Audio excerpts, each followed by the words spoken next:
BMC चुनाव में ward क्रमांक 63 से एनसीपी अजीत पवार की पार्टी से स्थानीय लोकप्रिय नेता एमएम यादव चुनाव लड़ रहे हैं। मीडिया से बातचीत करते हुए उन्होंने गटर और गंदगी के मुद्दे को जोर दिया। वहीं आज विकासनगर से उन्होंने रैली निकाली जिसमें आम जनता का गंगा जमुनी तहजीब दिखा। स्थानीय लोगों ने एमएम यादव के समर्थन में जोरदार नारे लगाए। आपको बता दें, इसके पूर्व 25 साल से अधिक समय उन्होंने कांग्रेस को दिया था। उनका आरोप है और वक्त पर कांग्रेस ने मेरा टिकट कंफर्म नहीं किया। वहीं उप मुख्यमंत्री अजित पवार ने उन पर विश्वास जताते हुए अपने पार्टी से टिकट देकर उम्मीदवार बनाया। इस बात से उनके समर्थकों में काफी खुशी है।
उनतीस तारीख को 29 तारीख की रात 12 बजे मुझे मालूम पड़ गया कि नहीं, मेरा बी फार्म और कहीं गया। आप मानेंगे नहीं, मैंने बड़ी कोशिश किया, बड़ी ताकत लगाया कि हमको टिकट मिले और मैं यहाँ से जीतने की पूरी दावा रखा था, लेकिन वो टिकट नहीं मिला तो हम वापस आ गए, निराश बन के बैठ गए। इसके बाद मैं अपने साथियों में बैठे, हमारी मीटिंग हुई। मीटिंग होने के बाद आपको मैं बताऊं कि मुझे समाजवादी और राष्ट्रवादी अपना ये आम आदमी पार्टी दोनों चाहते थे कि आप टिकट लो और चुनाव लड़ो, लेकिन हमारे लोगों ने तय किया कि सबसे पहले आप ये फैसला करिए कि चुनाव लड़ना है तो राष्ट्रवादी से लड़ना है। हमने सब लोगों का बात मानते हुए राष्ट्रवादी की तरफ मुड़े और राष्ट्रवादी का फॉर्म मुझे 15 तारीख का 30 तारीख को लास्ट दिन 30 तारीख को मुझे फॉर्म मिला, क्योंकि 2 बजे मेरा बी फार्म आया और मैं वहाँ फॉर्म भरने में परेशान था। बी फार्म नहीं था इसलिए हम लोग बड़े टेंशन में थे, लेकिन बी फार्म आया। बी फार्म भर के हम लोगों ने 30 तारीख को रेडी कर दिया और आपका खड़ी निशान हमको मिला अजीत दादा पवार की निशानी, जिसके ऊपर मैं लड़ रहा हूँ। अजीत पवार के ही पार्टी का चयन आपने क्यों किया? ऐसा क्या वहाँ आपको दिखा कि मैं यहाँ चुनाव जीत सकता हूँ? मैं आपके आशीर्वाद से और जनता के आशीर्वाद से, लोगों के आशीर्वाद से मेरे लिए कुछ फर्क नहीं पड़ता। हाथ का पंजा था तो भी मैं जीता और ये निशानी मुझे मिला है तो मैं जीतने के लिए चुनाव लड़ रहा हूँ, ना कि वोट काटने के लिए। एमएम यादव जी, क्या मुद्दा होगा आपका? चूंकि 30 सालों से आप कांग्रेस में निरंतर है, जमीनी जुड़े हुए हैं यहाँ के लोगों से, तो नगर सेवक बनने के बाद सबसे पहले प्राथमिकता वार्ड नंबर आपके वार्ड में क्या होगी? सबसे प्राथमिकता मेरा यही रहेगा कि हमारे पीछे एक प्ले ग्राउंड है, उसको मैं खूबसूरत बनाऊंगा और कचरा मुक्त बनाना चाहता हूं वार्ड को, कि जहाँ जहाँ गंदगी और जहाँ जहाँ कचरा है वो कचरा साफ करवाने का काम सबसे पहले मुक्त कराना है। और ब्यूटिफिकेशन पे ज़्यादा ध्यान दूंगा कि जहाँ से लोग निकले तो लगे कि किसी रोड पे हम जा रहे हो, किसी वार्ड में जा रहे हैं। ये जो भीड़ दिख रही है, मिला जुला संगम है, सारे जात के लोग, सारे धर्म के लोग आपके साथ हैं, तो कैसा महसूस हो रहा है? मुझे मेरे साथ पहले से ही 40 साल से मिला जुला संगम है। आप अगर ये देखेंगे ना तो एक हिंदुस्तान है और एक पाकिस्तान है और एक आपका बांग्लादेश है, ऐसा हमारा बॉर्डर और हिंदुस्तान नजर आता है। यहाँ पे आप हिंदू भी पाएंगे, मुसलमान भी पाएंगे, कर्नाटक वाले भी पाएंगे, मराठी भी पाएंगे, उत्तर भारतीय भी पाएंगे। तो सबका प्यार मिल रहा है आपको? हमको सभी का प्यार मिल रहा है, चाहे वो उत्तर भारतीय हो, चाहे वो कर्नाटक वाला हो, चाहे मुस्लिम हो और चाहे आपका दलित हो। यहाँ पे दलित भी है, हमको सभी का प्यार यहाँ से मिल रहा है। और मैं आपको बताना चाहता हूँ, यही प्यार देके और यही लोगों का संदेशा लेके मैं चुनाव मैदान में उतरने की पूरी तैयारी किया था। चुनाव आप कड़ा नहीं समझ रहे हैं कि आपके सामने और प्रत्याशी हैं? आपको बिल्कुल नहीं, मैंने कुछ निर्भर नहीं है, मुझे कोई डर लग नहीं है। जैसे हम कांग्रेस पार्टी में लड़ने के लिए तैयार थे, उसी तरह से मेरी पूरी तैयारी है कि हम हर घड़ी के निशान से चुनाव लड़ेंगे और चुन के आएंगे। कैसे हैं आपके एमएम यादव जी? आपके नेता आपके बीच हैं, तो आप इनसे जुड़े हुए हैं, तो कैसे हैं? एमएम यादव जी हमारे जिगरी दोस्त भी है, हमारे बड़े भाई भी है। इन्होंने 40 साल पार्टी के लिए सेवा किया और इस वक्त जो है ना, इनके अलावा कोई उम्मीदवार यहाँ टिकट मांगने वाला था नहीं, सिर्फ इन्हीं का हक बनता था, क्योंकि जेंट्स ओबीसी वार्ड था, जेंट्स ओबीसी में सिर्फ एमएम यादव जी थे जो पार्टी के लिए सीट निकाल के दे सकते थे। लेकिन पार्टी ने उनके साथ इतना गलत किया, मजबूरन उनको जो है ना राष्ट्रवादी से इलेक्शन लड़ना पड़ा और इंशाल्लाह हम लोग इनको जिता के लाएंगे। सर आप क्या कहना चाहोगे? जीत के कितने करीब हैं एमएम यादव वार्ड नंबर? जीत हमारी पक्की है, उसमें कोई शक नहीं है, क्योंकि ये जो पब्लिक का जो काम है हम अभी से नहीं कर रहे, ये 40 साल से कर रहे हैं। इसके पहले हमारे पास एमपी था, गुरदास कामत जी, बलदो जी थे और सुनील दत्त जी थे। हम लोग उस टाइम से काम करते आए 85 से, आज कम से कम 35 साल से हम लोग जुड़े हुए हैं। यादव जी के साथ हम लोग का जो ग्रुप है, कम से कम 35-40 लोग, जब भी मीटिंग होता कांग्रेस पार्टी का तो हम लोग पहुंच जाते। हम लोग आज भी गटर साफ करने, कोई नगर सेवक नहीं आता था, लेकिन हम लोग गटर साफ करवाते थे।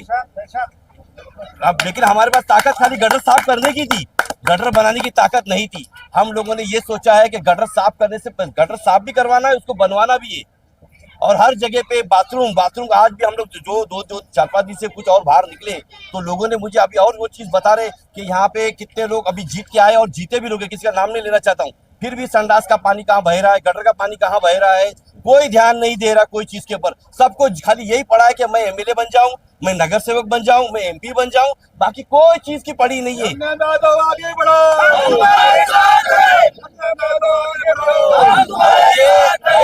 हमारा लोगों को जो तकलीफ है, दवा खाने की हो, गटर की हो, नाली की हो, स्कूल की हो, बीएमसी की हो, हम लोग ये सब चीजें पहले से सब करते आए हुए, ये कोई नया नहीं है।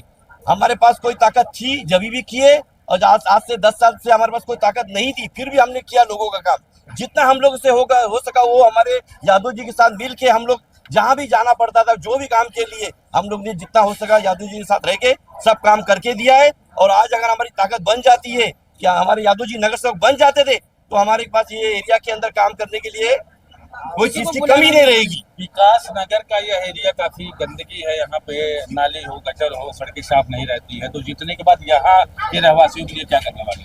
अगर ये बदलाव हुआ है, जहाँ तक मुझे लग रहा है, और आगे ऊपर वाला ने मौका दिया, तो सचमुच में ये बदलाव दिखेगा 5 साल के अंदर। इस एरिया का नक्शा बदल के हम लोग छोड़ेंगे। झोपड़पट्टी ये विकास नगर का काफी दिनों से पेंडिंग है, ये सारे का कुछ स्कीम यहाँ लाना चाहेंगे? बिल्कुल, ये सारे का प्रोजेक्ट चालू है, सब कुछ का एग्रीमेंट हो गया, जिसमें 70-80% लोग एग्रीमेंट भी कर दिए हैं और यहाँ पे सारे लोग ये सारे से जुड़े हुए हैं। इंशाल्लाह ऊपर वाला चाहा ये मौका दिया तो बिल्डर का 5 साल और अपना भी 5 साल, इसीलिए मैं बोल रहा हूँ 5 साल के अंदर इसका कायाकल्प हो जाएगा। आप महिला मंडली है, कितना साथ दे रही है एमएम यादव का, मैं आपसे सुनना चाहूँगा। एमएम यादव का साथ हम पूरा दे रहे हैं, जान तन मन धन लगा के, और उनको जिता के लाने की हमारी भरपूर कोशिश है। हम उनको लाएंगे और लाने के बाद में हमारा जो 5 साल है, वो बोले हमको 15 दिन दीजिए, हम 5 साल आपको देंगे, तो हम उनका 5 साल का इंतजार करें, जित से जित हम जिता के लाएंगे। और उनको महिलाओं से क्या अपील करना चाहेंगे जो इस वार्ड की महिलाएं हैं? इस वार्ड की महिला तो सभी है, उनके साथ में कोई पीछे हटने को तैयार नहीं है। सब बोल रहे कि भाई हम कैसा भी करके उनको जिता के ही लाएंगे, हम उनको छोड़ेंगे नहीं। उनका साथ आज 40 साल से नहीं छोड़े, तो अभी क्या हम छोड़ेंगे? अभी भी नहीं छोड़ेंगे, आज भी उनके हम ताकत उनको देंगे और हमारे उनके साथ में हम भी लड़ाई लड़ेंगे कि वो आना चाहिए। सर क्या अपील करना चाहेंगे आपके युवाओं से? आप युवा हैं, क्योंकि यहाँ से जुड़े हुए हैं, तो क्या अपील करना चाहेंगे? अपील यही करना चाहेंगे कि सब लोग हमारा साथ देवें और हम लोग जीतेंगे, पब्लिक का काम करेंगे। चलिए, एक आप भी कुछ बोलना चाहेंगे मौलाना जी? मैं यही बोलना चाहूँगा कि मैं 16 साल से एमएम यादव, जगन भाई और ठाकुर साहब जितने यहाँ के लोग हैं सबसे जुड़ा हुआ हूँ, और एमएम यादव के लिए मैं अपने दिल से 4 लाइनें बोलता हूँ, आप इसको सबको पहुँचा देना। ये गुलाब, ये मोगरा, ये रात रानी क्या है, ये गुलाब, ये मोगरा, ये रात रानी क्या है, यादव जी को लाना है, सोचना क्या है। तालियां बजाइए। यादव जी को लाना है, सोचना क्या है। खाला मामू भाई बहनों ने कहा, खाला मामू भाई बहनों ने कहा, घड़े पर सिक्का लगाना है, सोचना क्या है, सोचना क्या है। यादव जी क्या अपील करना चाहेंगे अपने मतदाताओं से, आपको क्यों वोट करें वो, आप क्या बदलाव लाएंगे, लास्टली अपील करिए। मैं आपके माध्यम से हमारे मतदाताओं से यही अपील करना चाहता हूं कि मुझे लोग 40 साल देखे हैं, बिना कुछ पद पे रहते हुए, बिना कुछ बने हुए। मैंने जो शास्त्री नगर, यादव नगर, बांदीवाली है, विकास नगर, आपका कुर्सी कंपाउंड, आनंद नगर जो काम किया हूं हमारे नेताओं के माध्यम से लेके, अगर मुझे कुछ मिलता है तो उनको कभी किसी काम का या किसी बात के लिए हमारे मतदाताओं को सोचने और समझने की जरूरत नहीं पड़ेगी। मैं उनके कंधे से कंधा मिलाकर जो भी काम आदेश मिलेगा उन लोगों का, वो मैं करने के लिए तत्पर तैयार रहूंगा। क्या कांग्रेस पार्टी आइए, ने बढ़ साहब, इस आइए। वार्ड में कोई अपना प्रत्याशी उतारा है? क्या बोले? कांग्रेस पार्टी ने इस वार्ड में आपके कोई अपना प्रत्याशी उतारा है? जरूर उतारा ना, प्रत्याशी उतारा है। कांग्रेस का कि दूसरे पार्टी का? कांग्रेस पार्टी ने प्रत्याशी उतारा है, लेकिन आपको मैं बताना चाहता हूं कि जितना मेरा पॉलिटिक्स में करियर बीत गया उसकी उतना उम्र नहीं होगी। जिसका कोई जनाधार नहीं है उस कैंडिडेट को उतारा गया है। आप क्या कहना चाहेंगे शुक्ला जी? मैं कहना 40 साल से एमएम जी का साथ देते देते हम लोग अभी तक बरकरार है, और जो है चाहेंगे यही कि यादव जी जीते और हम लोग साथ में रहें। एक मिनिट इनको पासून इथं अस्तित्वात होती. या वस्तीमध्ये नळ नाही, संडास नाही, पाणी नाही, सर्वच लोक परेशान होते एकदम. ज्यावेळेस एम यादव, जरीन खान या लोकांची आमची भेट झाली त्यावेळेस आम्ही लोकांनी एक टेम्पररी टीम बनवून ही वस्ती स्लम डिक्लेअर करून ह्या वस्तीला नागरिक सुविधा दिल्या. 1978 पासून आमची ही लढाई चालू होती. मग आज कित्येक वर्षाच्या नंतर आता आम्ही आझाद आहेत, नाही तर चारही बाजूला लँडलॉर्ड आम्हाला पळवायच्या तयारीमध्ये होते. अगर आम्ही लोकांनी ही जर टीम नसती बनवली तर कधीच आम्हाला इथून हकालपट्टी करण्यात आली असती. म्हणजे आम्ही 40पेक्षा बी जास्त वर्षापासून इथं अस्तित्वात असून या वस्तीला वाचवण्याचे कामं केलेले आहेत आणि करीत आलो आणि पुढेही आमचे चालूच राहणार आहे. धन्यवाद सर.